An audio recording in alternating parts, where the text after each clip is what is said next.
Hadirin dan hadirat yang dirahmati oleh Allah Subhanahu wa taala, Nabi Daud alaihissalam sering disebut oleh Nabi dalam hadis-hadisnya ya, sebagai contoh, sebagai teladan bagi para sahabat ya, adalah orang yang sangat rajin beribadah. Di antaranya dalam hadis Nabi sallallahu alaihi wasallam sering memuji Nabi Daud, seperti dalam hadis Al-Miqdam radhiyallahu anhu, Rasulullah sallallahu alaihi wasallam bersabda, "Ma akala ahadun ta'aman qad khairan min an ya'kula min amali yadihi." Tidaklah seorang memakan makanan yang terbaik seperti dia memakan makanan dari hasil kerjanya sendiri. Wa inna nabiyallahi Daud alaihissalam kana ya'kulu min amali yadihi. Dan sungguhnya Nabi Daud alaihissalam beliau makan dari hasil kerjanya sendiri. Ya, ini tentunya motivasi untuk seorang tidak meminta-minta kepada orang lain, tidak berharap kepada orang lain. Nabi sebutkan ada contohnya. Dulu Nabi Daud alaihissalam makan dari hasil kerjanya sendiri. Hadis riwayat Bukhari. Kemudian juga Nabi Daud alaihissalam nanti akan kita sebutkan bagaimana beliau kalau baca Zabur maka suara beliau sangat indah, sampai gunung-gunung ikut bertasbih dengannya, burung-burung berkumpul ikut bertasbih bersama Nabi Daud alaihissalam. Dari Abu Musa al-Asy'ari radhiyallahu anhu, Nabi sallallahu alaihi wasallam pernah mendengar Abu Musa al-Asy'ari baca Al-Quran dengan suara yang indah. Maka Nabi sallallahu alaihi wasallam berkata, "Ya Aba Musa, laqad utita mizmaran min mazamiri ali Daud." Wahai Abu Musa, sungguh engkau telah diberi suara yang indah di antara suara-suara indahnya keluarga Daud alaihissalam. Ya. Karena suara Abu Musa kalau baca Al-Quran sangat indah, sebagaimana Nabi Daud alaihissalam kalau baca Zabur dengan suara yang indah. Demikian juga Nabi SAW memuji Nabi Daud tentang ibadahnya. Dari Abdullah bin Amr bin Al-As radhiyallahu anhuma, anna Rasulullah sallallahu alaihi wasallam qala lahu, bahwasanya Rasulullah SAW berkata kepada Abdullah bin Amr bin Al-As, ahabbu salati ila Allah salatu Daud alaihissalam. Salat yang paling dicintai oleh Allah Subhanahu wa taala adalah salatnya Nabi Daud. Wa habbu siyami ila Allah siyamu Daud. Dan puasa yang paling dicintai oleh Allah puasa Nabi Daud alaihissalam. Adapun salatnya, wa kana yanamu nisfal lail. Beliau tidur setengah malam. Wa yaqumu thulutsahu. Dan beliau salat malam sepertiga malam. Wa yanamu sudusahu. Kemudian beliau tidur lagi seperempat malam. Ya. Jadi beliau menjadi malam menjadi tiga, setengahnya buat tidur, kemudian dia sepertiga malam bangun, kemudian di penghujung malam tidur lagi. Ini sebenarnya metode ini sangat bagus ya. Tidur dulu, kemudian bangun, salat malam, kemudian tidur lagi, sehingga tatkala subuh seger lagi ya. Sebagian kita mungkin bangun jam 3 kemudian salat sampai subuh, tatkala setelah subuh, selesai salat subuh, rasa kantuk sangat kuat. Tapi kalau dia mengikuti Nabi Daud alaihissalam, tidur, kemudian bangun malam, kemudian tidur lagi di penghujungnya, maka dia segar tatkala bangun subuh. Dicintai oleh ahabus salat, yang paling dicintai oleh Allah. Salat malamnya siapa? Nabi Daud. Puasa yang paling dicintai oleh Allah adalah puasanya Nabi Daud alaihissalam. Dalam riwayat yang lain, Abdullah bin Amr bin Al-As bercerita, ukhbira Rasulullah sallallahu alaihi wasallam anni aqulu wallahi la asumanna an-nahar. Dikabarkan kepada Nabi sallallahu alaihi wasallam tentang perkataan Abdullah bin Amr bin Al-As. Abdullah bin Amr bin Al-As ini seorang sahabat yang semangat beribadah. Dan dia pernah berkata, ya wallahi la asumanna an-nahar wa la aqumanna al-lail ma ishtu. Aku akan selalu puasa di siang hari dan aku akan selalu salat malam di malam hari selama aku hidup, sepanjang tahun, sepanjang hari aku selalu demikian. Maka Rasulullah SAW bertanya kepada Abdullah bin Amr bin Al-As, apakah engkau berkata demikian? Bahwasanya setiap hari akan puasa, setiap malam akan salat malam. Faqultu lahu qad qultu bi abi anti wa ummi. Kata aku, benar ya Rasulullah, aku telah mengucapkan demikian. Nabi mengingatkan, fa innaka la tastati'u dzalik. Sungguhnya engkau tidak mampu melakukannya. Fasum wa aftir wa kum wa nam wa kum min asy-syahri thalathata ayyam fa innal hasanata bi asyri amsalha wa dzalika mithlu siyamid dahr. Kata Nabi sallallahu alaihi wasallam, hendaknya engkau berpuasa dan berbuka. Hendaknya engkau salat malam dan tidur. Jangan puasa terus, kemudian malamnya tidak tidur semalam suntuk salat malam, enggak, tapi puasalah dan berbuka, tidurlah, salatlah dan tidurlah di malam hari. Kemudian hendaknya engkau puasa sebulan 3 hari saja. Karena fa innal hasanata bi asyri amsalihha. Kebaikan dilipat gandakan menjadi 10 kali lipat. Wa dzalika mithlu siyamid dahr. Ini sudah cukup kalau kau puasa setiap bulan 3 hari, berarti kalau satu dilipat gandakan 10 kali lipat, berarti 3 hari sama dengan 30 hari. Berarti kalau tiap bulan 3 hari, berarti puasa sepanjang hari. Ini nasihat Nabi kepada Abdullah bin Amr bin As. Qultu inni utiku afdhala min dzalik. Kata Abdullah bin Amr bin As, ya Rasulullah, saya lebih kuat daripada 3 hari. Ya. Saya ingin yang lebih daripada itu. Kata Nabi SAW, fasum yauman wa aftir yaumain. Kalau begitu puasalah sehari dan berbuka 2 hari. Rasulullah kasih keringan. Jadi puasa sehari, libur 2 hari. Hari keempat puasa lagi, libur lagi 2 hari. Demikian. Seorang boleh juga puasa model seperti ini, boleh ya. Sehari berpuasa, 2 hari berbuka. Sehari berpuasa, 2 hari berbuka. Ini juga boleh. Qultu inni utiqu afdhala min dzalik. Kata Abdullah bin Amr al-As, ya Rasulullah, aku mampu lebih daripada ini. Qala fasum yauman wa aftir yauman. Kalau gitu puasalah sehari dan berbukalah sehari. Fadzalika siyamu Daud alaihissalam. Inilah puasanya Nabi Daud alaihissalam. Wa huwa afdhalus siyam, dan inilah puasa yang terbaik. Sehari berpuasa, hari berbuka. Kata Abdullah bin Amr bin As, inni utiqu afdhala min dzalik. Aku lebih mampu daripada ini ya Rasulullah. Sehari tiap hari lah puasa, jangan sehari puasa hari berbuka.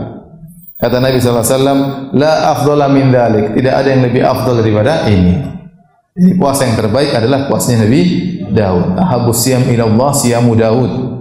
Puasa yang terbaik insya Allah puasa Nabi Daud, sehari berbuka, sehari berpuasa. Sehari berbuka, sehari berpuasa.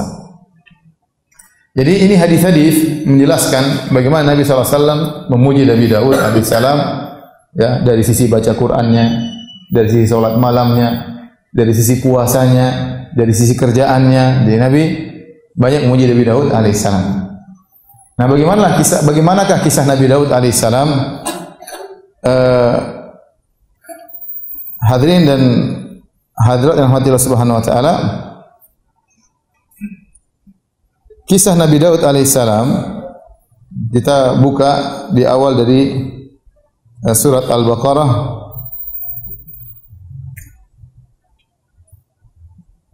ayat 246. Surat Al-Baqarah ayat 246.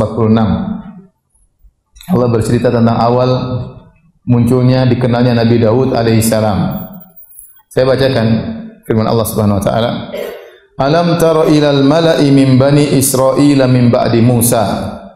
Ya, kata Allah Subhanahu wa taala, apakah kamu tidak memperhatikan tentang sekelompok pembesar-pembesar? Al-mal' artinya pembesar-pembesar dari Bani Israil min ba'di Musa. Ini kisah ini jauh setelah kejadian zamannya Nabi Musa alaihissalam. Kita tidak pernah cerita tentang kisah sejarah Yahudi ya, dimulai dari Nabi Yakub, kemudian Nabi Yusuf alaihissalam yang kemudian pindah ke Mesir, kemudian akhirnya setelah Nabi Yusuf meninggal dunia, akhirnya Bani Israil disiksa, diperbudak oleh Fir'aun, sampai akhirnya Allah utus siapa? Nabi Musa alaihissalam. Setelah utus Nabi Musa, kemudian Nabi Musa karena Fir'aun terus menyiksa Bani Israil, akhirnya Nabi Musa disuruh oleh Allah untuk membawa lagi Bani Israil keluar dari Mesir. Kemudian akhirnya Allah menenggelamkan Fir'aun dan bala tentaranya. Setelah Nabi Musa keluar dari Mesir, kemudian Nabi Musa hendak pergi ke Palestina. Ternyata di sana ada Jabbarin, ada orang-orang yang sangat kuat, dan Bani Israil menolak untuk berjihad. Tatkala itu akhirnya dihukum oleh Allah Bani Israil dalam tih, yaitu dalam kesesatan mereka tidak bisa pergi ke Palestina. Intinya akhirnya setelah itu di zaman tersesat 40 tahun tersebut Nabi Musa meninggal dunia. Kemudian diganti oleh penerusnya Yusha bin Nun, muridnya Nabi Musa yang menemani Nabi Musa waktu mencari Nabi Khadir. Namanya siapa? Yusha bin Nun. Yang waktu dia berperang pernah dia berdoa kepada Allah, ya Allah, aku berjihad, tolong matahari ditahan. Karena kalau matahari terbenam, jihad selesai. Sementara dia belum selesai berjihad, maka Allah tahan matahari tidak terbenam agar dia menyelesaikan apa? Jihadnya. Itulah Yusha bin Nun alaihissalam. Setelah Yusha bin Nun kemudian muncul nabi lain terus. Nabi Ayub dan seterusnya sampai akhirnya muncul namanya Nabi Samuel. Ada yang mengatakan Samuel itu bahasa Ibrani, kalau bahasa Arabnya Ismail ya. Tapi intinya ada seorang nabi namanya Nabi Samuel atau kalau di Injil ditulisnya Samuel. Nabi inilah di zaman Nabi inilah kemudian nanti muncul Nabi Daud alaihissalam. Kita bacakan, alam tara ilal mala'i min bani Israil min ba'di Musa.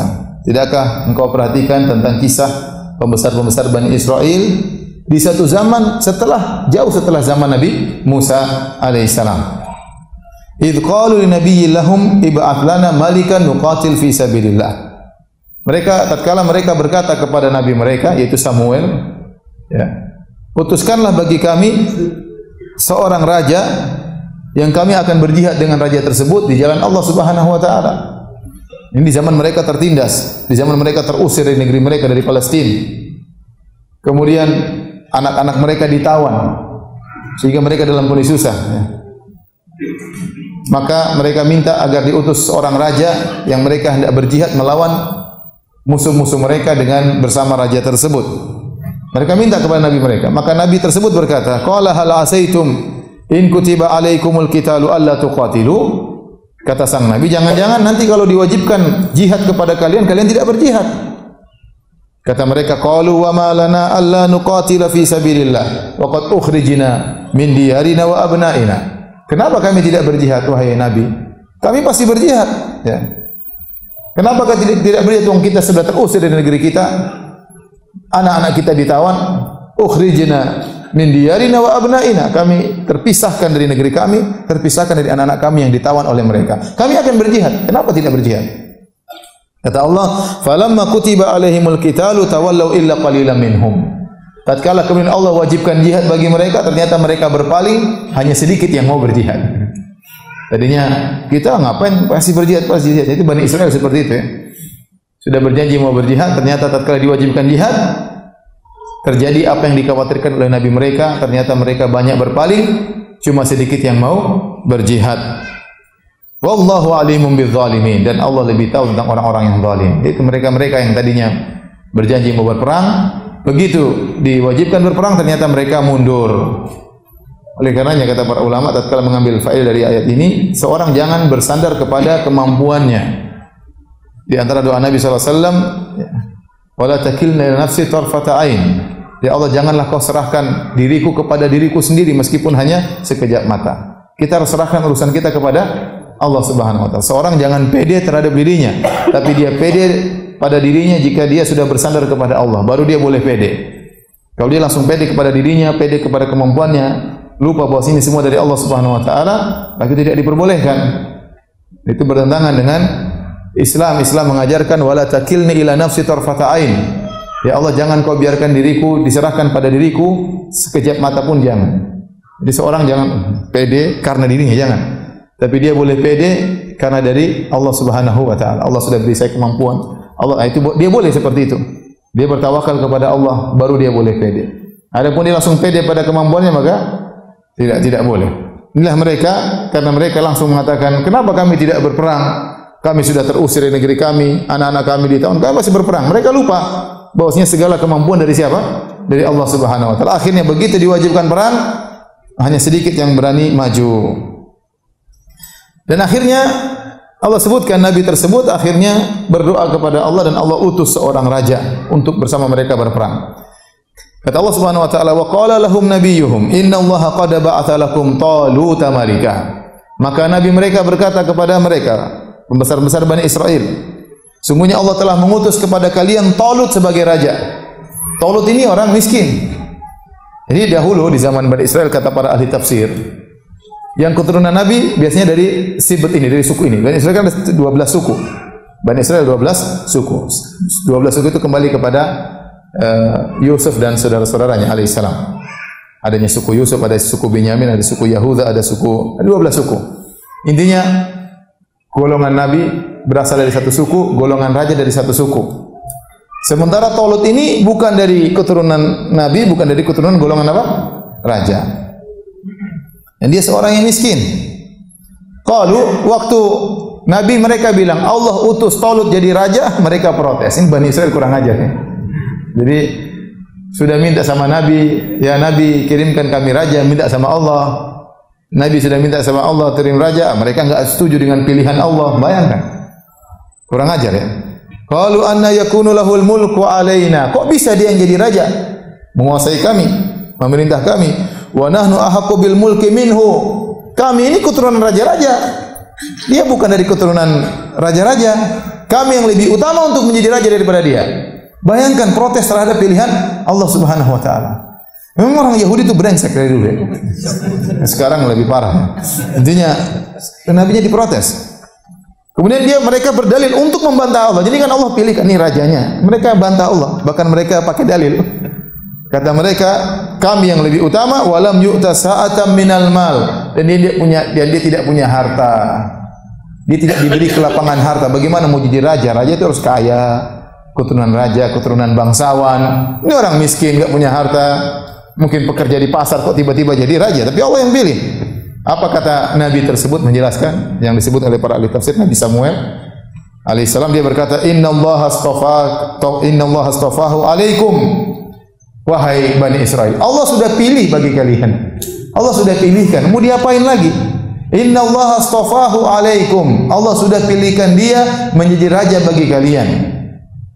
Kemudian wazadahu bastatan fil ilmi wal jism. Dan Allah telah berikan kepada Talut ya bastah yaitu kelebihan kelapangan dalam ilmu dan kekuatan tubuh. Jadi dia punya ilmu dan dia punya kekuatan. Dan ini adalah dua sifat yang penting bagi seorang pemimpin, bagi seorang raja.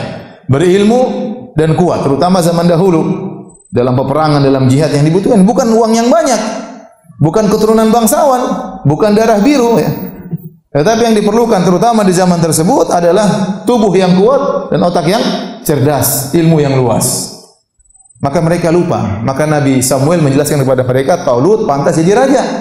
Meskipun dia bukan keturunan bangsawan, tapi dia adalah seorang yang cerdas, diberikan ilmu, dan dia adalah orang yang kuat. Wallahu yu'ti mulkahu may yasha. Kemudian Nabi bantah lagi. Urusan kerajaan Allah berikan kepada yang Allah kehendaki. Tidak harus dari keturunan raja. Wallahu wasi'un alim. Dan Allah maha luas karunia dan Allah maha mengetahui.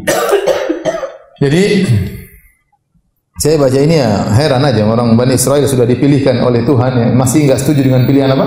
Tuhan. Bahkan protes, bahkan mengeluarkan argumentasi untuk membantah siapa? Tuhan. Akhirnya dibantah oleh Nabi Samuel. Kemudian untuk mendatangkan dalil lagi bahwasanya Talut adalah seorang raja, maka Nabi Samuel berkata, wa qala lahum nabiyyuhum inna ayata mulkihi an ya'tiyakumut tabutu fihi sakinatun min rabbikum wa baqiyatun mimma taraka alu Musa wa alu Harun tahmiluhul malaikah. Berkatalah Nabi Samuel kepada mereka, kepada Bani Israel, sungguhnya tanda-tanda bahwasanya dia seorang raja, bahwasanya akan datang tabut. Tabut suatu semacam sunduk, semacam kotak. Ini banyak versi dalam buku tafsir ya. Apa itu tabut? Ada yang mengatakan suatu semacam tempayan, disitulah dulu fihi sakinah. Sakinah itu adalah semacam lempengan atau yang terbuat dari emas atau terbuat dari tembaga, yang disitulah dulu para nabi dibersihkan dadanya, seperti Nabi tatkala Isra Mi'raj dibuka jantungnya, kemudian dibersihkan intinya ini ada yang mengatakan itu angin yang mendatangkan ketenangan. Saya belum baca secara detail lagi dari perkataan di tafsir mana yang benar dari pendapat-pendapat ini. Intinya secara bahasa dikatakan akan datang kepada kalian suatu tabut, suatu sunduk, suatu tempat yang di situ ada sakinah, ada ketenangan. Secara bahasa artinya sakinah. Min rabbikum, ketenangan di Rabb kalian. Wa baqiyatun mimma taraka alu Musa wa alu Harun, dan sisa-sisa yang ditinggalkan oleh keluarga Musa dan keluarga Harun. Tahmiluhul malaikah, yang sunduk tersebut, kotak tersebut akan dibawa oleh malaikat. Tanda bahwasanya kalau datang sunduk tersebut itu dalil bahwasanya Talut adalah apa? Raja. Dan benar, ternyata datang sunduk tersebut dibawa oleh malaikat. Adapun apa yang sisa dari peninggalan Musa dan Harun dalam sunduk tersebut apa? Allah alam bisawab. Ada yang mengatakan masih ada beberapa lembaran Taurat. Ada yang mengatakan di situ ada tongkatnya Nabi Musa alaihissalam. Ini perkataan para ahli tafsir, namun tidak ada hadis yang sahih. Semuanya datang dari kabar-kabar Israiliyat dengan berbagai khilaf di kalangan mereka. Inna fi dzalika laayatan lakum in kuntum mu'minin. Dan pada yang demikian tersebut ada tanda bagi kalian jika kalian beriman. Akhirnya tatkala mereka lihat tabut datang dipikul, dibawa oleh malaikat di depan mereka, baru mereka akhirnya mau menjadikan Talut sebagai apa? Raja. Setelah berbagai macam dalil, baru mereka mau tunduk. Bani Israel seperti itu. Akhirnya Allah Subhanahu wa taala berfirman, "Falamma fasala Talutu bil junudi." Akhirnya Talut jadi raja. Kemudian dia bawa pasukan Bani Israel untuk perang melawan Jalut. Pasukannya Jalut yang telah merebut negeri Bani Israel, yang telah menawan anak-anak mereka. Maka Talut pun keluar bersama pasukan Bani Israel. Kemudian dia mengingatkan kepada pasukannya, "Innallaha mubtaliikum binahar." Wahai pasukanku, sungguhnya Allah akan menguji kalian dengan sebuah sungai. Kita akan lewat suatu sungai. Artinya kalian akan kehausan, kita akan kehausan. Faman syariba minhu falaysa minni. Tidak ada yang boleh minum dari sungai tersebut. Akan melewati jalan yang jauh, kehausan yang luar biasa. Tapi jangan minum dari sungai tersebut. Ujian. Wa man lam yata'amu fa innahu minni. Barang siapa yang minum dari sungai tersebut maka bukan dari golonganku, enggak usah ikut jihad. Dan barang siapa yang tidak minum maka dia akan ikut jihad bersamaku. Illa man iktarafa ghurfatan biyadi. Kecuali orang yang sudah sangat kehausan, boleh dia ambil hanya sekedar satu tegukan untuk menghilangkan kehausan, itu boleh. Mereka sudah diingatkan oleh Talut. Kemudian mereka tatkala berjalan menuju peperangan, kata Allah, fasyaribu minhu illa qalilan minhum. Ternyata mereka pada minum. Kepala batu Bani Israil. Sudah dibilang jangan. Ya mereka punya dalil banyak. Mau perang kok haus-haus mau perang. Ini raja enggak beres, katanya punya ilmu. Orang kehausan enggak boleh minum. Ini intinya padahal sudah datang perintah Allah. Inilah Allah yang suruh. Tapi mereka tetap aja ngeyel. Subhanallah. Subhanallah, bagaimana mereka begitu bejat, begitu busuk hati mereka, berani menentang Allah Subhanahu wa taala. Fasyaribu minhu illa qalilan minhum. Maka minumlah mereka dari sungai tersebut kecuali hanya sebagian kecil dari mereka. Disebutkan dalam hadis yang sahih ya, bahwasanya jumlah orang-orang yang tadinya keluar ribuan orang, begitu melewati sungai semuanya gugur, semuanya kehausan minum. Banyak. Yang bertahan tidak minum kecuali cuma 300 belasan orang. Nanti akan kita sebutkan insyaallah hadisnya, sama dengan jumlah peserta perang Badar. Perang Badar pesertanya 317, 319 ada khilaf. Ya 300 belasan orang. Dari ribuan orang semuanya tumbang. Tinggal 300 orang lebih. Makanya Allah mengatakan fasyaribu minhu illa qalilan minhum. Semuanya minum kecuali cuma sedikit. Falamma jawazahu huwa alladziina aamanu ma'ah. Tatkala mereka melewati sungai tersebut, Talut dan pengikutnya, anak buahnya, tinggal sedikit ratusan orang. Qalu la taqata lana al-yawma bi Jalut wa junudihi. Mereka lihat pasukan Jalut yang begitu banyak, ribuan, sementara mereka cuma 300 sekian. Mereka langsung mengakui kita tidak punya kemampuan melawan mereka. Tidak ada kemampuan. Qala alladziina yadhunnuna annahum mulaqullah. Maka berkatalah sebagian orang dari pasukan Talut yang mereka yakin mereka akan bertemu dengan Allah Subhanahu wa taala. Mereka berkata dengan penuh keyakinan, kam min fi'atin qalilatin ghalabat fi'atan katsiratan biidznillah. Betapa banyak kelompok sedikit bisa mengalahkan kelompok yang banyak dengan izin Allah Subhanahu wa taala. Wallahu ma'as sabirin. Allah akan bersama orang-orang yang sabar. Allah akan tolong orang-orang yang sabar. Akhirnya mereka tetap maju bersama Talut melawan Jalut. Walamma barazu li Jalut wa junudih. Tatkala mereka pun bertempur, maju dalam medan pertempuran melawan Jalut dan pasukannya. Jalut ini orang jagoan, badan besar, ya. Tidak ada yang berani lawan dia, hebat dalam pertempuran. Mereka pun berdoa. Inilah mereka tidak pede pada diri mereka, tapi pede kepada siapa? Allah Subhanahu wa taala. Itu yang buat mereka menang. Kadang lupa diri, kita harus menang, masih menang, kalah nanti.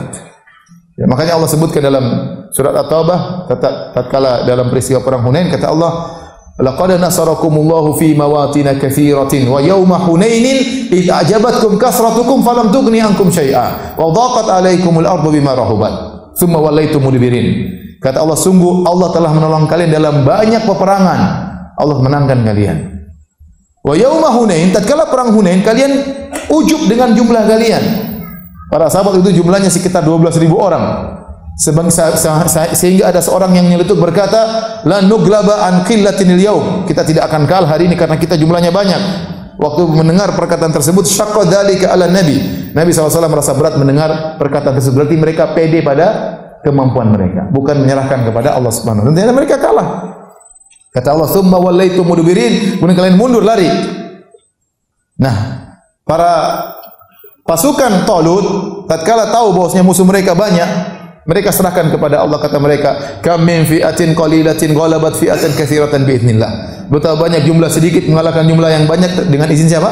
Izin Allah Subhanahu wa taala. Kemudian mereka berdoa, Rabbana afriq alaina sabra wa tsabbit aqdamana wansurna 'alal qaumil kafirin. Mereka berdoa, ya Rabb kami, ya, tuangkanlah kesabaran kepada kami dan kokohkanlah kaki-kaki kami dalam berperang dan menangkanlah kami di atas orang-orang kafir.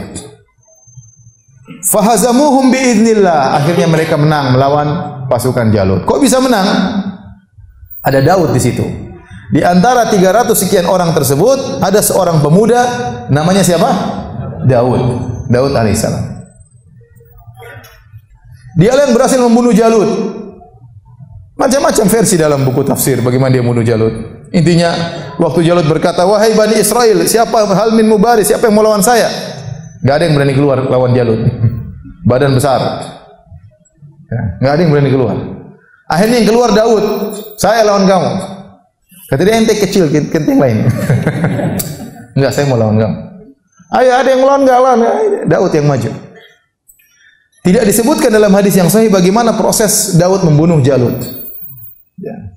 Dalam sebagian Israiliyat disebutkan bahwasanya Daud alaihissalam dia adalah penggembala kambing, ya, penggembala ternak, dan dia suka pakai ketapel, ya. Jadi kalau ada misalnya ada serigala ingin makan kambingnya, maka dia ambil batu, dia taruh di semacam tali, baru dia putar-putar, kemudian dia lempar, ya, kena serigala tersebut, sehingga dia ahli dalam melempar apa? Batu.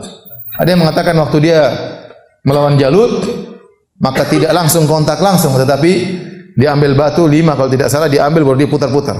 Jalut sedang sombong-sombong, dia putar terus. Begitu, cing, kena kepala Jalut. Jalut langsung apa? KO, mati. Langsung Daud datang sembelih kepalanya. Itu datang dalam Israel, tapi dalam hadis yang saya tidak disebutkan. Ya. Kalau saya lebih senang Daud maju perang berkelahi, menunjukkan Daud lebih jago. Kalau gitu kurang jago kan? Kalau jago maju perang lawan berkelahi satu head to head lawan siapa? Lawan Jalut. Ya. Namun demikianlah dalam Israiliyat disebutkan cara dia bunuh Jalut karena dia kecil, maka dia menggunakan ketapel tadi yang ditaruh batu, diputar kemudian dilempar dengan kencang, dan dia tidak meleset tatkala melempar ke arah Jalut sehingga kena kepala Jalut, akhirnya tewaslah dia. Dan begitu Jalut tewas, ya, dan dahulu perang biasanya duel antara pemimpin dengan pemimpin, ya. Tatkala Jalut tewas, maka anak buahnya semua langsung jatuh apa namanya? Semangatnya karena pimpinan mereka sudah tewas, akhirnya dikalahkan oleh pasukan Bani Israel. Allah berkata, itulah muncul pertama kali Daud jadi tenar di kalangan apa? Bani Israel. Wa atahu Allahul mulka wal hikmata. Maka Allah pun berikan kepada Daud kerajaan dan Allah berikan kepada Daud kenabian. Ada yang mengatakan setelah itu Talut pun menyerahkan kerajaannya kepada siapa? Daud. Talut memberikan kerajaannya kepada Daud. Lihat ini Daud orang yang kuat, dengan tawadhu'nya, dengan rendah hatinya, maka dia pun menyerahkan kerajaan kepada Nabi Daud alaihissalam. Sejak saat itu mulailah muncul seorang yang dia raja sekaligus nabi, dialah Daud. Sebelumnya nabi dari golongan sendiri, raja dari golongan sendiri. Namun Daud dialah orang yang pertama kali mengumpulkan antara kenabian dengan apa? Dengan kerajaan. Makanya Allah mengatakan, wa atahu Allahul mulka, Allah pun berikan kepada dia kerajaan, wal hikmata, Allah berikan kepada dia kenabian, wa 'allamahu mimma yasha, dan Allah ajarkan kepada Nabi Daud apa yang Allah kehendaki. Kata Allah, tilka ayatullahi natluha 'alaika bil haqq wa innaka laminal mursalin. Inilah cerita yang Allah bacakan kepada engkau wahai Muhammad, cerita yang benar dan sungguhnya engkau termasuk dari para rasul. Allah ceritakan kisah ini kepada Nabi Muhammad SAW dan akhirnya kita baca kisah ini dalam Al-Quran. Taib. Itulah awal munculnya Nabi Daud alaihissalam. Nabi Daud alaihissalam diberikan banyak keistimewaan oleh Allah Subhanahu wa taala. Allah berfirman, "Wa laqad ataina Dawuda minna fadla." Sungguh kami telah memberikan karunia kepada Nabi Daud alaihissalam. Tadi juga Allah ajarkan ilmu. Wa 'allamahu mimma yasha. Allah ajarkan kepada Nabi Daud ilmu yang Allah kehendaki. Apa saja kelebihan Nabi Daud alaihissalam? Silakan buka surat Sad ayat 17.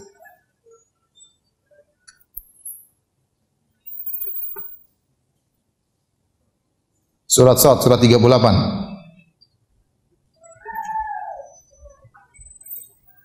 Ayat 17. Jadi Allah berfirman di ayat 17, "Isbir ala ma yaqulun."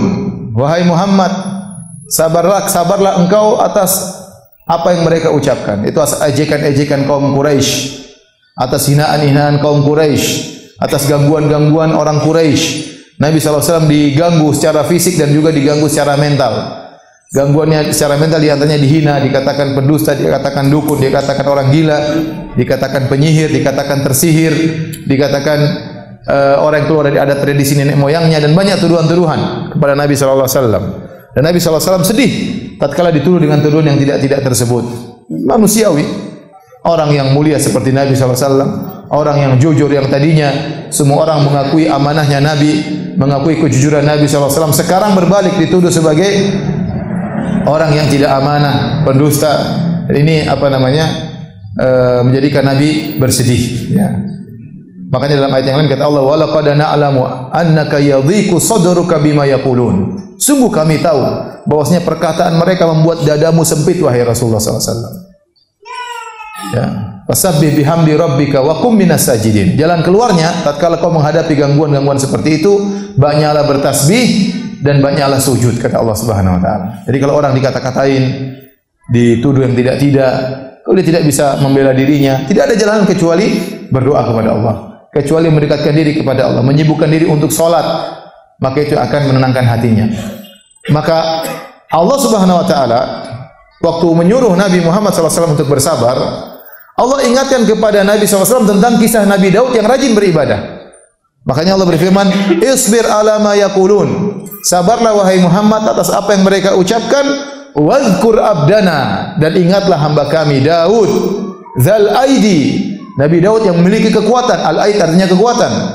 "Innahu awwab." Dia adalah seorang yang selalu kembali kepada Allah. Dalam segala kegiatannya selalu ingat kepada Allah. Dalam kesenangannya ingat kepada Allah. Dalam kesedihannya awwab, kembali kepada Allah. Allah punya raja, yaitu senantiasa kembali. Tatkala bermaksiat segera kembali kepada Allah Subhanahu wa taala. Itu ciri utama Nabi Daud alaihissalam. Di antaranya dia memiliki kekuatan dan senang kembali kepada Allah Subhanahu wa taala. Allah berfirman, "Inna sakharnal jibala ma'ahu yusabbihna bil asyi wal isyraq." Kami tundukkan gunung-gunung untuk bertasbih bersama Nabi Daud alaihissalam di waktu petang dan di waktu pagi hari. Jadi Nabi Daud kalau zikir pagi petang, gunung-gunung ikut zikir pagi petang sama Nabi Daud. Kita tidak tahu bagaimana gunung bertasbih, tapi Nabi Daud tahu. Kata Allah Subhanahu wa taala, "Wa in min syai'in illa yusabbihu bihamdi, walakin la tafqahuna tasbihahum." Segala sesuatu bertasbih kepada Allah, tapi kalian tidak tahu bagaimana mereka bertasbih. Untuk Nabi Daud, Allah kasih tahu, gunung-gunung sedang bertasbih bersamamu. Begitu Nabi Daud zikir pagi petang, baca Zabur di pagi dan di petang hari, ternyata gunung-gunung ikut apa? Bertasbih. Masya Allah, bayangkan. Lagi bertasbih terdengar suara gunung. Ini luar biasa. Bahkan kata Allah, "Wat-tayra mahsyuratan." Demikian juga burung-burung datang. Nabi Daud kalau berzikir pagi petang, burung-burung datang kepada dia berkumpul ikut zikir pagi petang. Kalau Nabi Daud baca Zabur, burung-burung pun datang ikut mendengarkan bacaan Nabi Daud alaihissalam. Ada yang mengatakan karena saking indahnya suara Nabi Daud alaihissalam. Tapi intinya dia mendengar gunung-gunung bertasbih dan dia mendengar juga burung-burung bertasbih. Kullun lahu awwab, semuanya kembali kepada Allah. Ini ada dua tafsir, ada yang mengatakan gunung-gunung tersebut dan burung-burung tersebut semuanya kembali kepada Allah, taat kepada Allah. Ada yang mengatakan kullun lahu awwab, yaitu gunung-gunung dan burung-burung tersebut mengikuti tasbihnya Nabi Daud alaihissalam. Nabi Daud bertasbih, mereka juga bertasbih. Kata Allah Subhanahu wa taala, wa syaddadna mulkahu wa atainal hikmata wa fasral khitab. Dan kami kokohkan kerajaannya, diberi pasukan yang banyak, diberi kekuatan oleh Allah Subhanahu wa taala. Wa atainahul hikmah, kami berikan dia ilmu, wa fasral khitab. Fasral khitab, dan yaitu kemampuan dalam menyelesaikan perselisihan. Ada orang bersengketa, Nabi Daud selesaikan. Ada orang bersengketa, Nabi Daud menyelesaikan. Jadi seorang hakim, seorang qadhi yang sangat hebat Nabi Daud alaihi salam. Baik.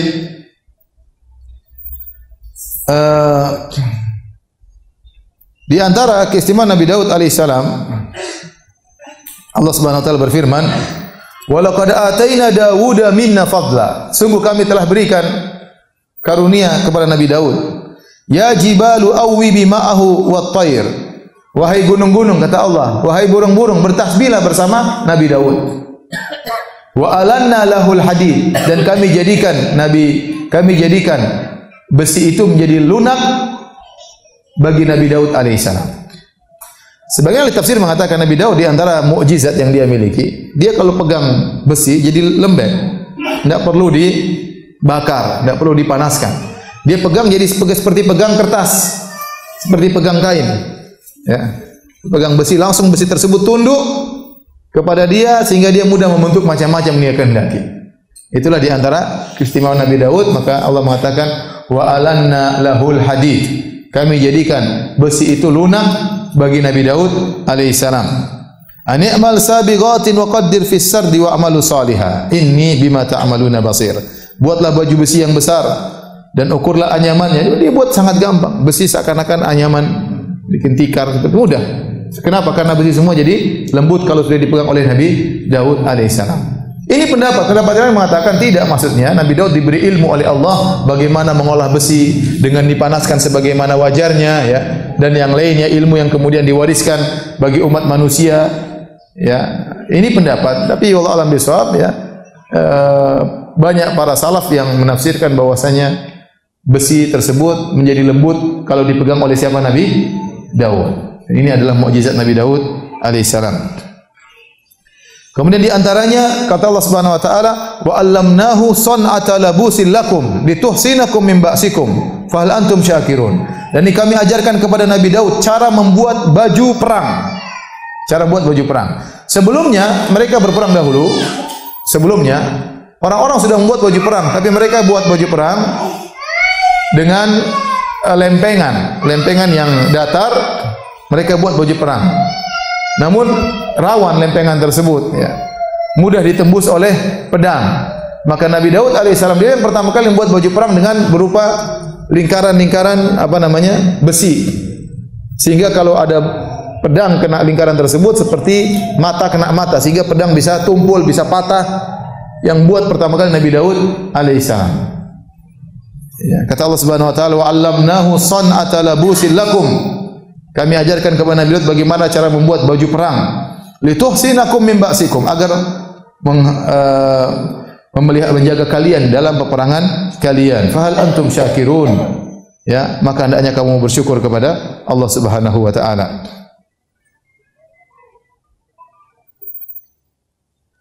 Kemudian Nabi Daud alaihissalam juga diberi keberkahan dalam waktu. Dalam Sahih Al-Bukhari, Rasulullah SAW bersabda, "Khuffifa ala Daud alaihissalam Al-Quran." Nabi Daud dimudahkan ringan untuk baca Zabur atau baca Taurat. Kalau baca sangat ringan, mudah. Fakana ya'muru bidawabihi fatusraj. Dia perintahkan anak buahnya, pasang pelana pada kudaku atau pada ontaku, pasang pelana. Fayaqra'ul Quran, maka dia baca qiraat, itu baca Zabur atau Taurat, qabla an tusraj dawabu, sebelum pelananya dipasang. Orang pasang pelana cepat atau tidak? Cepat tinggal pasang. Tetapi kata Nabi, para ulama menjelaskan maksud hadis ini, Allah beri keberkahan bagi Nabi Daud. Waktu yang pendek itu jadi lama bagi Nabi Daud alaihissalam. Ya Allah yang mengatur waktu, Allah yang mengatur apa? Mengatur bumi. Bumi tadi dalam hadis disebutkan tatkala ada seorang orang yang membunuh 100 nyawa ingin bertobat, kemudian dia berjalan menuju ke negeri yang lain ingin bertobat. Kemudian dia mati di tengah jalan, datanglah dua malaikat, satu malaikat maut, satu malaikat rahmat. Mereka bersengketa, akhirnya dikatakan ukurlah jarak antara mayat orang tersebut ke arah kampung lamanya dengan jarak dia ke arah kampung yang dia tuju. Mana yang lebih dekat maka serahkan ke kampung tersebut. Kalau ternyata lebih dekat kepada kampung lamanya maka dia masuk neraka jahanam. Kalau ternyata lebih dekat mayatnya menuju kampung yang orang-orang saleh maka dia masuk surga. Maka Allah perintahkan bumi yang di sini menjadi apa? Panjang, yang sana menjadi apa? Pendek. Allah mampu. Makanya sebenarnya mengatakan disebutkan dalam sebagian salaf seperti disebutkan bagaimana sebagian sahabat atau sebagian salaf satu rakaat baca 30 juz. Atau sebagian salafus saleh satu malam dia hantamkan Al-Quran. Ada satu hari 3 kali khatam. Gimana caranya? Kita bilang bisa jadi seperti Nabi Daud alaihissalam. Dia baca Zabur waktu panjang tapi orang lihat cuma sebentar. Cuma sekedar mau naruh apa? Pelana bagi hewan tersebut. Ternyata makanya dikatakan oleh Nabi tadi khufifa ala Daud. Diringankan bagi Daud sehingga dia baca Allah berkahi waktunya. Seakan-akan waktunya singkat tapi sudah banyak yang dia baca. Ini kekuasaan Allah Subhanahu wa taala. Dan tadi juga ya Nabi Daud alaihissalam diberi kelebihan di antaranya suaranya yang indah. Sudah kita sebutkan tadi di awal bagaimana Nabi SAW berkata kepada Abu Musa al-Asy'ari, "Laqad utita mizmaran min mazamir ali Daud." Tatkala Nabi mendengar bacaan Abi Musa al-Asy'ari dengan suara yang sangat indah, maka Nabi berkata, "Sungguhnya engkau telah diberikan keindahan suara di antara keindahan-keindahan suara dari Daud alaihissalam." Nabi Daud alaihissalam menjadi raja ya.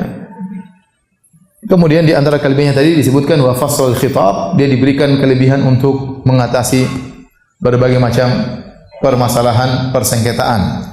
Allah sebutkan ya di antara persengketaan yang pernah terjadi kata Allah Subhanahu wa taala dalam surat Shad ayat 21 dan seterusnya, ini teguran dari Allah Subhanahu wa taala. Ya, kata Allah Subhanahu wa taala, "Wa hal ataka naba'ul khasmi id tasawwarul mihrab." Dan adakah sampai kepadamu berita tentang orang-orang yang bermasalah, bersengketa ketika mereka memanjat pagar. Jadi Nabi Daud alaihissalam masuk di tempatnya ada pagar dan dia hendak beribadah kepada Allah. Dia sedang tidak melayani orang bersengketa. Tahu-tahu ada dua orang yang manjat pagar kemudian masuk menemui Nabi Daud ya tanpa minta izin.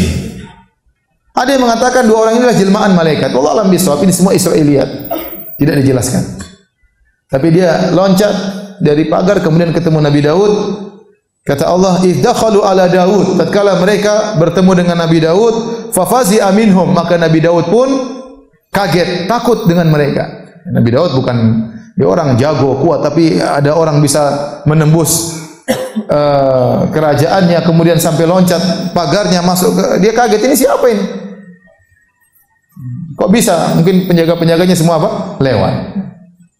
Qalu la takhaf, kata mereka jangan takut wahai Daud. Khasmani bagha ba'duna ala ba'din fahkum bainana bil haqq wa la tushtit wahdina ila sawa'is sirat. Kata mereka, janganlah kau takut wahai Daud. Kami hanyalah dua orang yang saling bersengketa. Salah seorang dari kami berdua telah berbuat zalim kepada yang lainnya. Maka berilah keputusan di antara kami dengan adil dan janganlah kau menyimpang dari kebenaran dan tunjuklah kepada kami jalan yang lurus.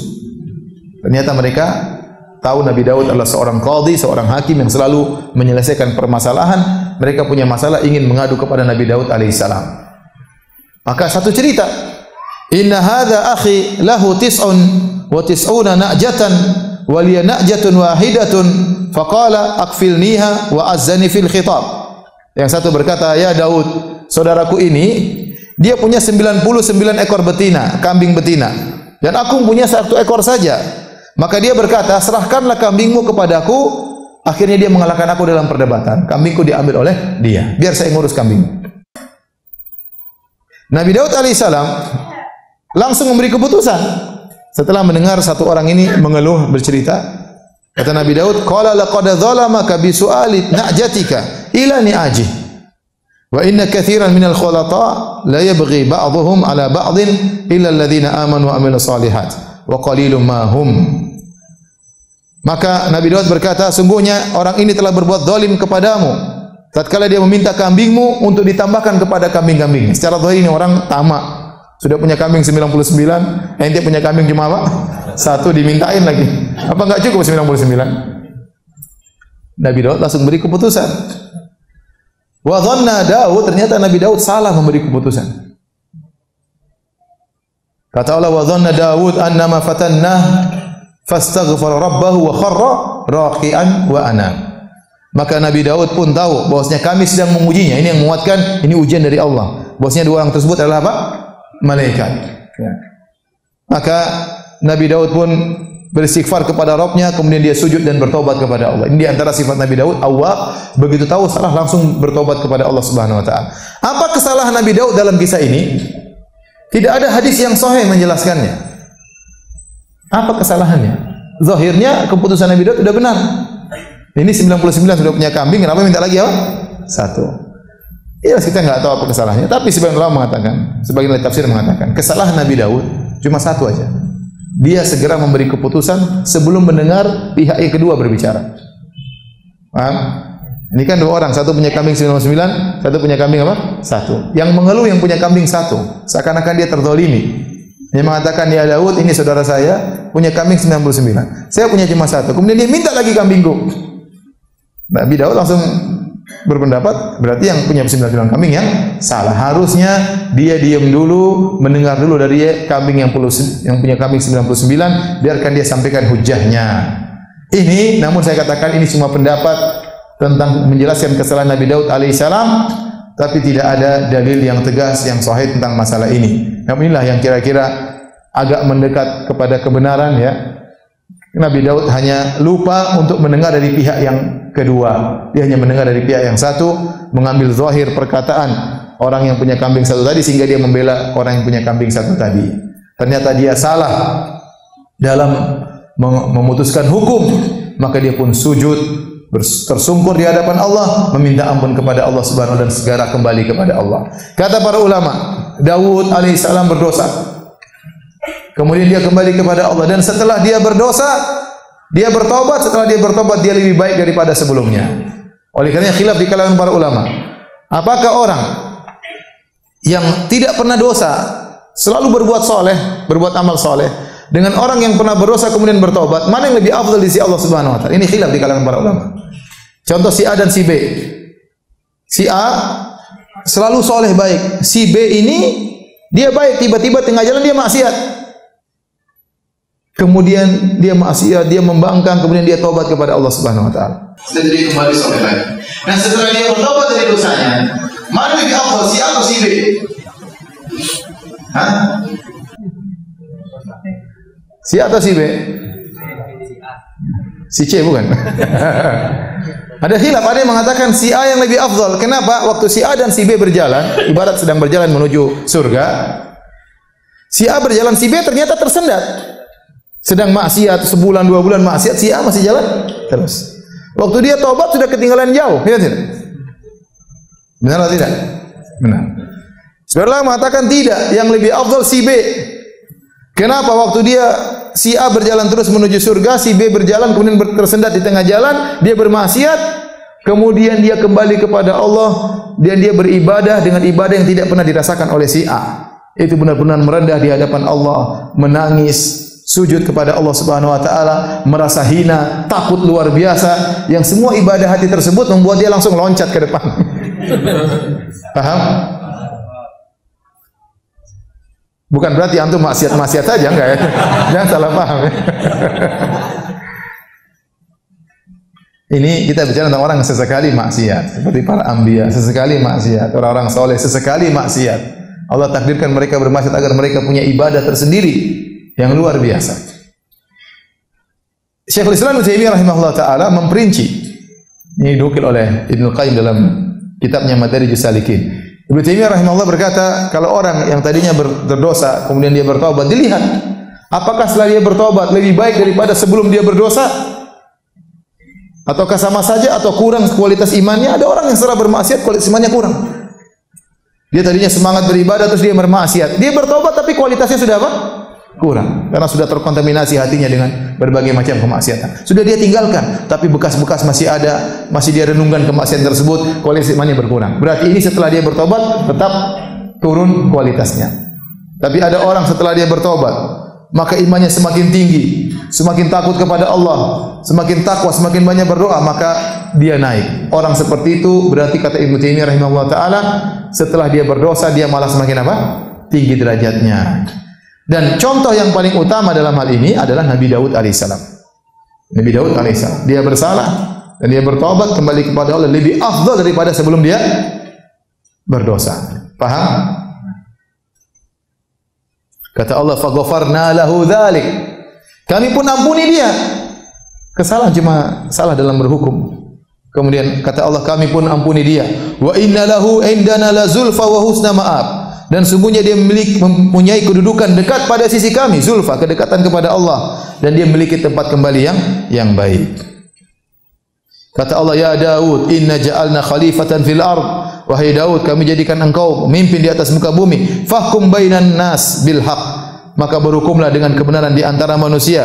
Wala tattabi'il hawa fayudhillaka an sabilillah. Jangan kau ikuti hawa nafsumu, maka engkau akan disesatkan dari jalan Allah Subhanahu wa taala. Innal ladzina yudhilluna an sabilillah lahum adzabun syadidun bima nasu yaumal hisab. Sungguhnya orang-orang yang tersesat dari jalan Allah Subhanahu wa taala, bagi mereka azab yang pedih, azab yang keras karena mereka melupakan hari perhitungan.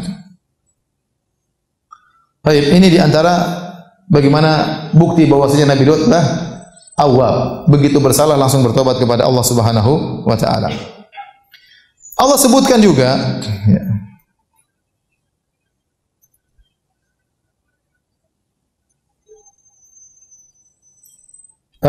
Nabi Daud alaihissalam, Allah sebutkan juga tentang kisah dia berhukum, Nabi Daud dan Sulaiman.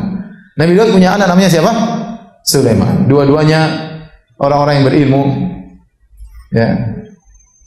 Allah berikan ilmu, Allah jadikan mereka berdua seorang nabi. Setelah Nabi Daud meninggal, maka Nabi Sulaiman yang menjadi apa? Nabi. Tapi mereka sempat barengan, ya, sama-sama berilmu, sama-sama nabi. Ya, sang bapak nabi, sang anak juga apa? Nabi. Allah berfirman, wa Dawud wa Sulaiman idh yahkumani fil harthi idh nafashat fihi ghanamul qaum wa kunna li hukmihim syahidin. Dan ingatlah kisah Nabi Daud dan Nabi Sulaiman alaihi masalam di waktu keduanya memberi keputusan mengenai tanaman, karena tanaman itu dirusak oleh kambing-kambing kepunyaan kaumnya, dan adalah kami menyaksikan keputusan yang diberikan oleh mereka itu. Jadi ada masalah, ya. Intinya ada seorang punya kambing-kambing, dia gembalakan di daerah kebun orang lain. Ternyata kambing-kambing tersebut masuk di kebun orang lain, dirusaklah kebun itu. Akhirnya mereka berdua datang kepada Nabi Daud alaihissalam. Kami ada masalah ini. Nabi Daud kan orang qadhi yang bijak. Allah berikan dia faslul khitab, pemberi keputusan dalam persengketaan. Maka Nabi Daud mendengarkan permasalahan mereka berdua. Kemudian Nabi Daud memutuskan, kalau begitu kambing-kambing yang merusak kebun tadi diberikan kepada pemilik kebun. Karena kerusakan yang dialami oleh pemilik kebun nilainya mirip dengan nilai kambing-kambing yang merusak. Ya udah, ganti rugi. Maka Nabi Daud berhukum dengan hukum apa? Ganti rugi, dan tidak salah. Maka kambing-kambing tadi yang merusak kebun diserahkan kepada pemilik kebun. Sudah selesai permasalahan. Ternyata Nabi Sulaiman punya keputusan yang lain. Anaknya. Kata Allah Subhanahu wa taala, "Fa fahamnaha Sulaiman." Kami berikan pemahaman kepada Nabi Sulaiman. Ilmu semua dari Allah Subhanahu wa taala. Kata Allah, "Wa kullan ataina hukman wa ilma." Dan kami telah memberikan kepada masing-masing Daud dan Sulaiman hukum dan ilmu. Dua-duanya benar. Tetapi yang lebih benar adalah Nabi Sulaiman. Keputusan yang diputuskan oleh Nabi Daud itu sudah benar. Tapi ada keputusan yang lebih baik yang tidak sama sekali yang benar-benar disenangi oleh kedua belah pihak. Apa keputusan Nabi Sulaiman? Nabi Sulaiman mengatakan, ini yang kambing, ya, diserahkan kepada pemilik kebun. Pemilik kebun bisa manfaatkan, ambil susunya dan dirawat oleh mereka. Kebun disuruh rawat oleh pemilik kambing. Jadi tukar. Pemilik kambing dipegang oleh kambing-kambing diambil oleh pemilik kebun. Kebun dipegang oleh pemilik apa? Kambing. Diperbaiki sampai selesai baru kembalikan lagi. Ini juga hukum yang adil, tetapi kata Allah lebih benar keputusan siapa? Nabi Sulaiman. Karena keputusan pertama kambing hilang selesai. Itu tidak salah, tetapi ini yang lebih tepat menyenangkan dua belah pihak. Paham? Akhirnya Allah mengatakan fafahamnaha Sulaiman. Ini dalil bahwasanya bisa jadi anak lebih pintar daripada bapak. Apalagi zaman sekarang bisa jadi bapaknya bahlul. Ini dua-duanya hebat, tetapi keputusan anak lebih hebat daripada keputusan bapaknya. Ini berarti tidak mesti selalu senior selalu benar. Bisa jadi junior terkadang apa?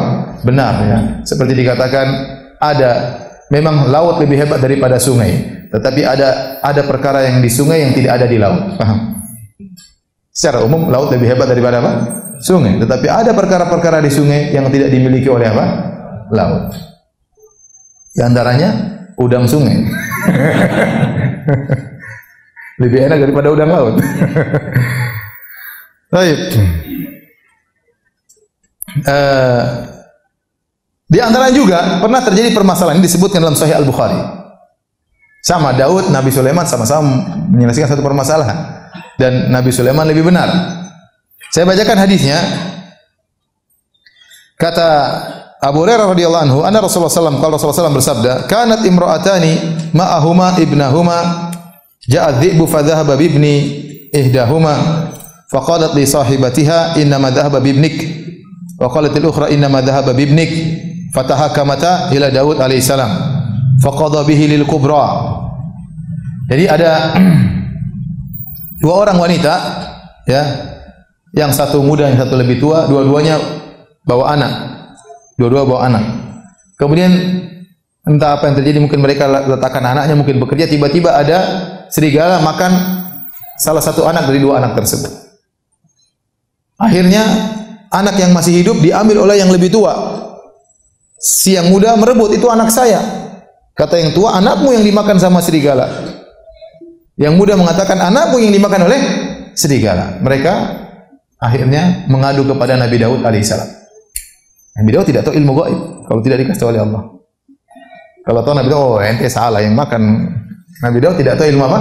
Gaib. Para anbiya tidak tahu ilmu gaib. Ini sudah dalil terlalu banyak, ya. Terlalu banyak dalil seperti ini.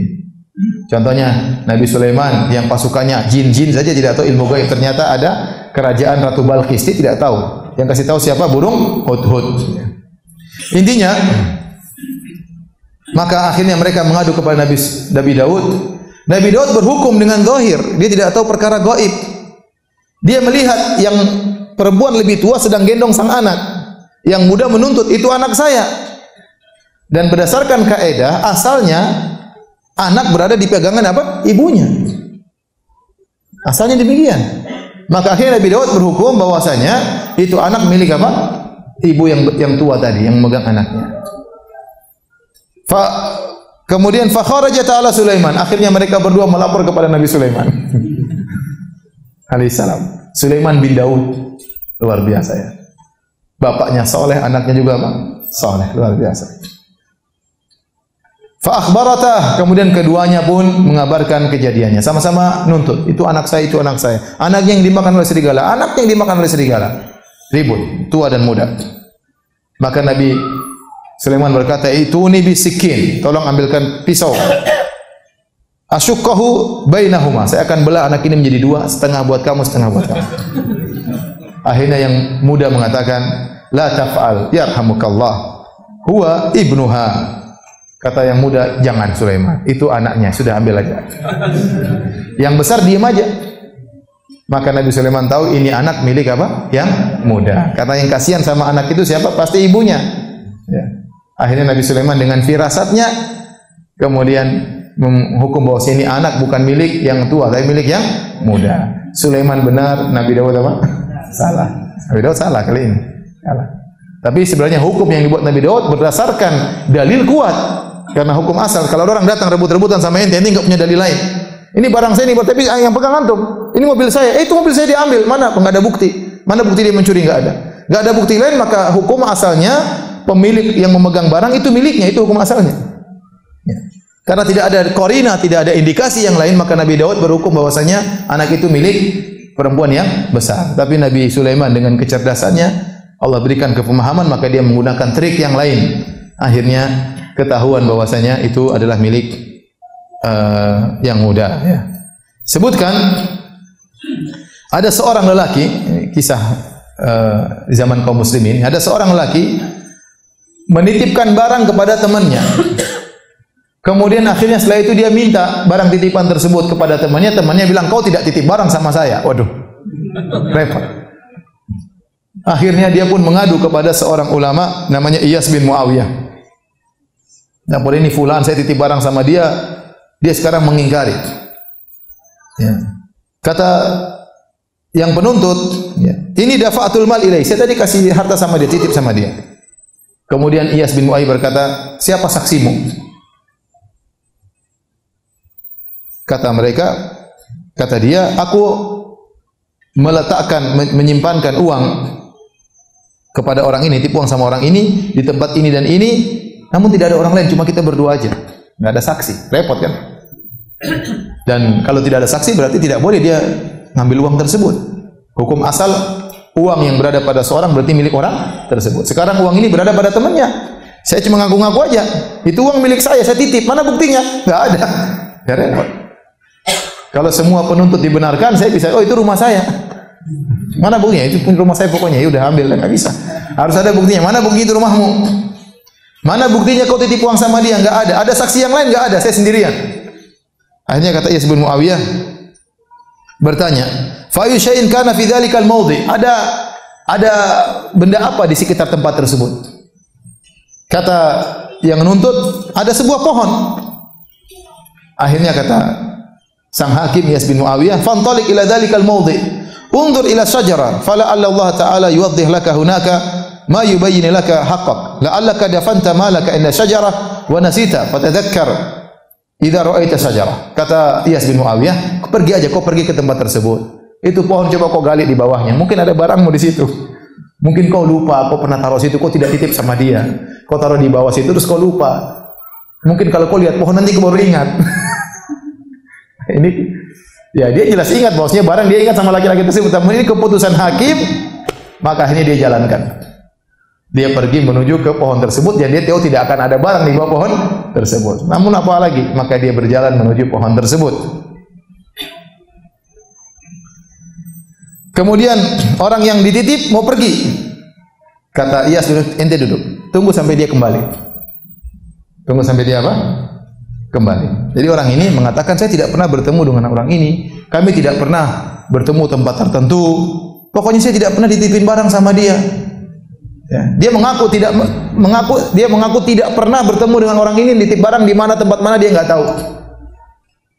Akhirnya waktu dia mau pergi, yang dititipin mau pergi, kata sang hakim, ente duduk dulu sampai temanmu kembali. Kemudian dia duduk nunggu Iyas bin Muawiyah mulai melihat permasalahan-permasalahan yang lain. Kemudian setelah beberapa lama, kemudian dia tanya, fulan, temanmu sudah sampai enggak kira-kira? Kata dia belum. Ketahuan. Ente kok bilang katanya enggak pernah ketemu dia, ente bilang belum apa? Belum sampai. Berarti ente tahu tempat itu. Paham?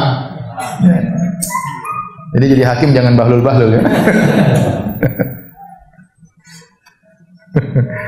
Disebutkan juga ada orang datang kepada dia.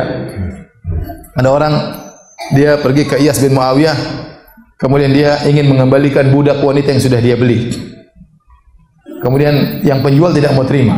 Saya sudah jual, kenapa dia mau kembalikan? Iyas bin Muawiyah bertanya, kenapa kau jual? Kembalikan budak wanita ini. Kata, ini budak bodoh, tidak sesuai harapan. Dia tidak bilang kalau budaknya ini bodoh sekali. Kalau budak ini bodoh sekali, saya ngapain beli? Dia tidak jelaskan aib. Ini aib parah.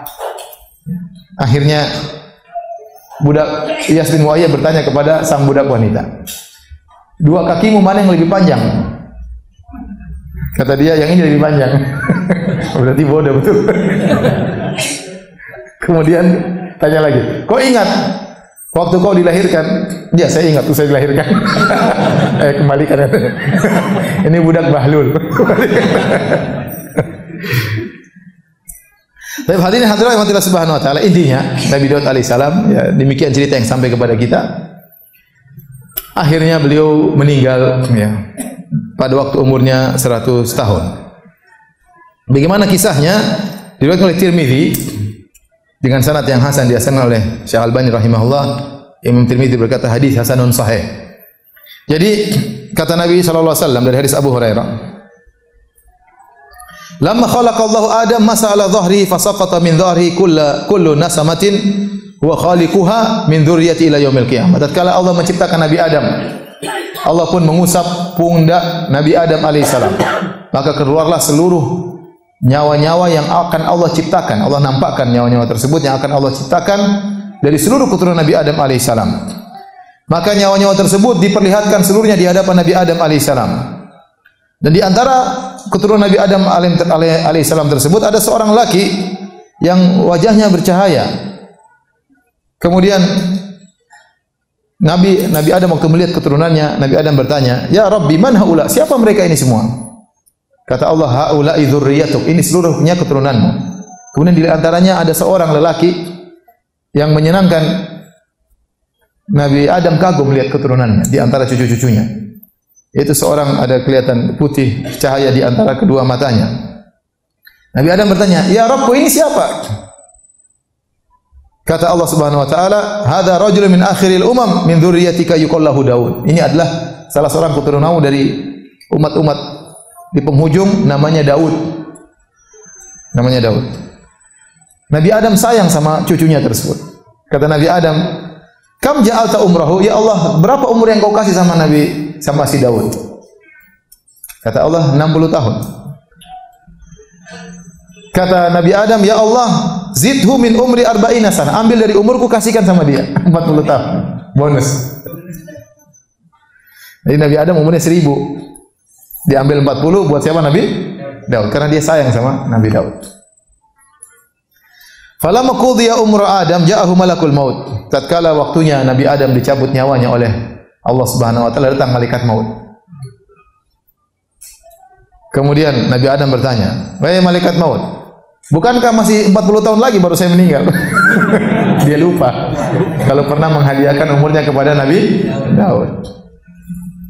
Kata malaikat maut, "Awalam tu'tiha ibnaka Daud?" Bukankah kau sudah kasih kepada 40 tahun tersebut kepada Nabi Daud? Nabi Adam lupa, enggak. Kata Nabi Adam, enggak. Kata Nabi SAW mengomentari kisah ini, "Fajahada Adam." Adam lupa dan Adam menentang. Fajahadat dzurriyyatuhu, maka keturunannya pun demikian. Wa nasiya Adam, Adam lupa. Wa nasiyat dzurriyyatu, dan anak cucunya juga pelupa. Akhirnya Nabi Daud alaihissalam meninggal tatkala umur berapa? 100 tahun. Persis. Dikasih 60, kasih bonus berapa? 40 tahun. Dia tidak tahu umur dia 100 tahun. Dia tidak tahu. Dia tidak tahu kalau Nabi Adam sudah kasih bonus berapa? 40 tahun. Kata Nabi SAW dalam Musnad Imam Ahmad dari Abu Hurairah, Rasulullah SAW bersabda, "Kana Daud an-Nabi fihi ghairatun syadidah." Nabi Daud adalah seorang laki yang sangat pencemburu. Sangat pencemburu. Wa kana idza kharaja ughliqatil abwab falam yadkhul ala ahli ahad. Kalau dia sudah keluar rumah, pintunya semua dikunci. Dia tidak ingin ada seorang lelaki pun bertemu dengan istrinya. Dia sangat sayang sama istrinya. Dia tidak ingin istrinya terlihat oleh siapapun. Tidak boleh ada yang nemui siapa? Istrinya. Ya. Dia kunci pintu seluruhnya. Hatta yarji, sampai dia pulang. Qala fa kharaja dzata yaumin wa ghulliqatid dar. Suatu hari Nabi Daud keluar dan pintu rumah ditutup. Fa aqbalat imra'atuhu tatlu ila dar. Kemudian istrinya masuk ke rumah. Fa idza rajulun qa'imun wasatad dar. Tiba-tiba di tengah rumah ada seorang laki berdiri. Fa qalat liman fil bait. Siapa di rumah ini? Min aina dakhala hadzal rajul ad-dar wa ad-dar mughlaq. Bagaimana dia bisa masuk rumah sementara rumah terkunci? Wallahi la taftadhahan Nabi Daud Dia takut, wah ini ketahuan Nabi. Kau akan hati-hati wahai si fulan, kau akan bahaya kalau ketemu siapa? Daud. Faja'a Daud. Daud datang. Daud jagoan alaihissalam. Jalut saja dia bunuh, apalagi laki-laki ini. Fa idza rajul qa'imun wasatad dar faqala lahu Daud, "Man anta?" Daud ketemu dengan laki-laki itu. "Siapa engkau?"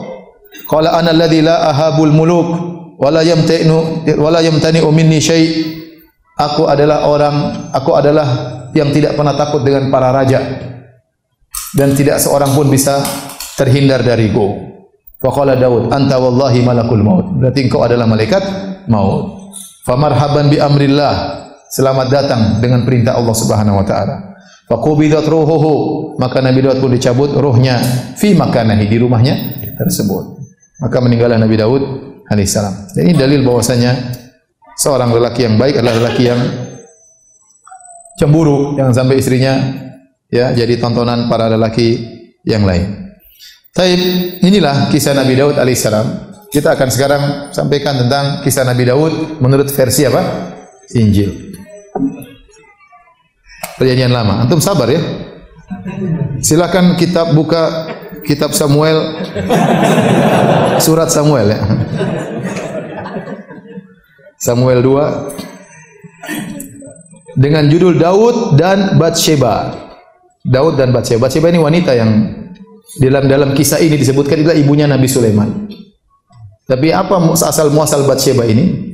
Lihat ya. Kitab Samuel, surat Samuel 2, ada Samuel 1, Samuel 2, Samuel 2 ayat 1 dan seterusnya.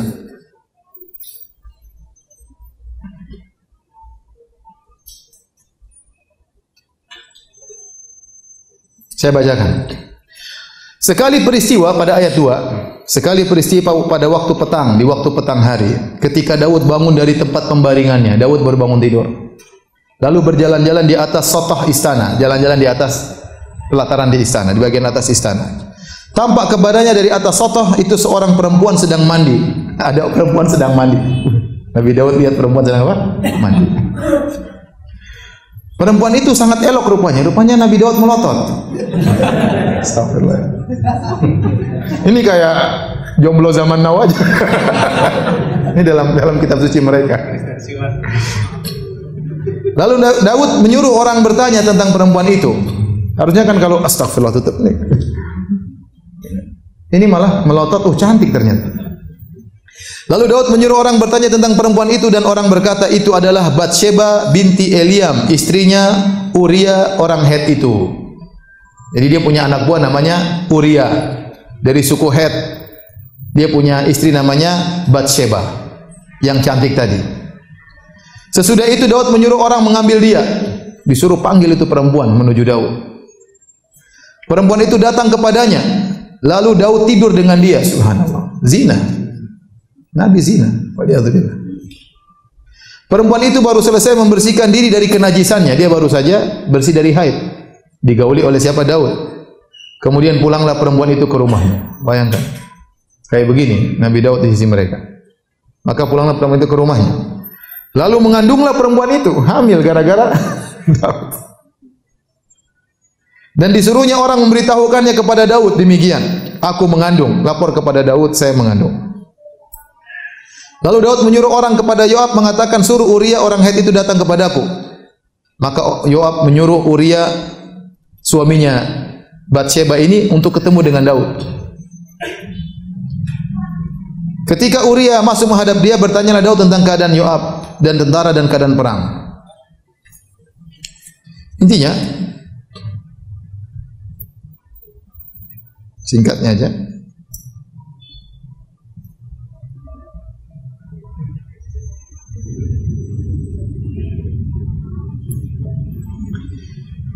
Kata dalam Injil, jadi Uria tinggal di Yerusalem, suaminya Batsheba. Pada hari itu keesokan harinya Daud memanggil dia untuk makan dan minum dengan dia.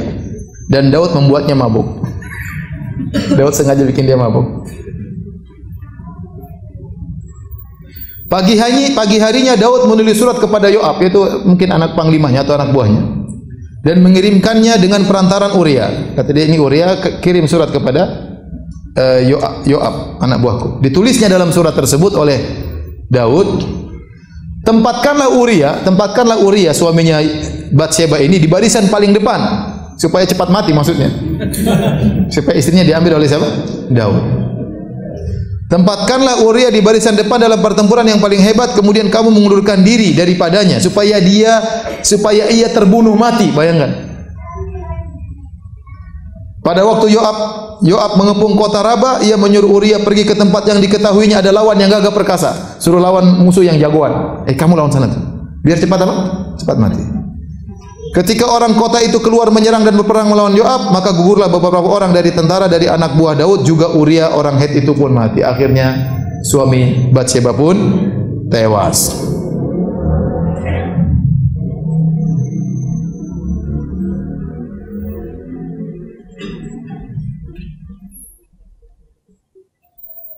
Ketika didengar istri Uria, Batsyeba, bahwa Uria suaminya sudah mati, maka merataplah ia karena kematian suaminya itu. Setelah lewat waktu berkabung, maka Daud menyuruh membawa perempuan itu ke rumahnya. Perempuan itu menjadi istrinya dan melahirkan seorang anak laki-laki. Disebutkan anak laki-laki ini akhirnya sakit. Dan pada ayat berikutnya Allah mengutus Nathan kepada Daud. Ini diingatkan. Akhirnya anak ini sakit. Nabi Daud puasa beribadah. Akhirnya anaknya mati. Waktu anaknya mati, Nabi Daud tidak lagi beribadah, tidak lagi berpuasa. Maka ditanya, saya bacakan ya.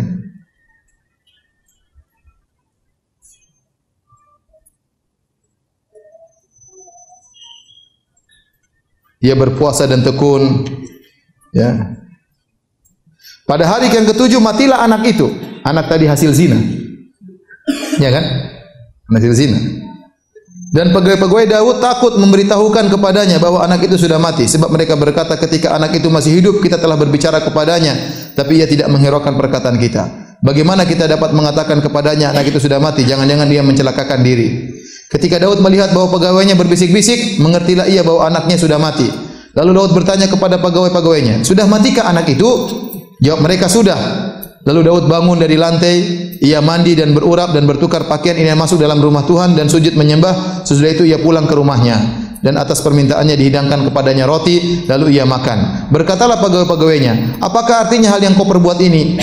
Oleh karena anak yang masih hidup itu, waktu anak itu masih sakit, masih hidup, engkau berpuasa dan menangis. Tetapi sesudah anak itu mati, engkau malah bangun dan tidak puasa, malah makan." Kata Daud, "Selagi anak itu hidup, aku berpuasa dan menangis karena pikirku, siapa tahu Tuhan mengasihani aku sehingga anak itu tetap hidup. Tapi sekarang ia sudah mati, mengapa kau harus berpuasa?" Ini Daud kayak begini. Astagfirullah. Kemudian Daud menghibur hati Batsyeba istrinya. Ia menghampiri perempuan itu dan tidur dengan dia. Dan perempuan itu melahirkan seorang anak laki-laki. Lalu Daud memberi nama Sulaiman, Salomo. Ini ceritanya bapak ibunya Nabi Sulaiman. Waliyadzubillah. Tidak mungkin dalam Islam ada seperti. Jadi antum bersyukur ya berada di atas agama Islam. Ini pasti kacau ini, nggak mungkin. Ini yang ngarang ngawur ini. Lagi mabuk terus nulis kisah Nabi Daud. Ini kasusnya kayak begini ya. Kita dalam Al-Quran pujian semua terhadap Nabi Daud. Ya. Bagaimana salah cuma salah hukum langsung bersujud kepada Allah. Ini lihat kayak gitu. Lihat. Sudah ngintip perempuan istri orang, kemudian suaminya suruh mati, zina sebelumnya, bayangkan ngintip istri orang, kemudian zina, ya. Kemudian suaminya disuruh apa? Mati. Kemudian puasa supaya anak sembuh, habis anaknya mati, ngapain puasa? Sudah mati kok. Ini semua kacau semuanya.